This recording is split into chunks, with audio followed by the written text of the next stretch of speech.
إنا لله وإنا إليه راجعون. لقى المصور السعودي هاني بن عبد الله الزهراني أحد أبناء قرية النصباء بمنطقة الباحة حتفه أثر سقوطه من مرتفعات جبال السودة خلال مهمة تصوير، وضجت الكثير من المواقع عبر المنصات المختلفة بالحديث عن وفاة هاني الزهراني الذي ترك أثرا طيبا في نفس كل من جلس معه أو تعامل معه، في حين عزت العديد من الحسابات في وفاة الفقيد الزهراني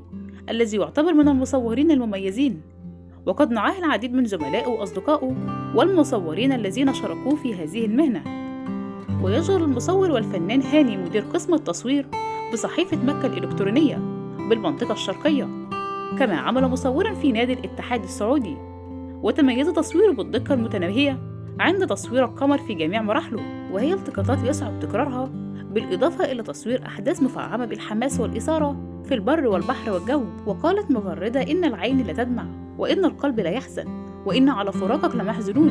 لله ما أخذ ولله ما أعطى، وكل شيء عنده بمقدار، ولا نقول إلا ما يرضي الله، إنا لله وإنا إليه راجعون.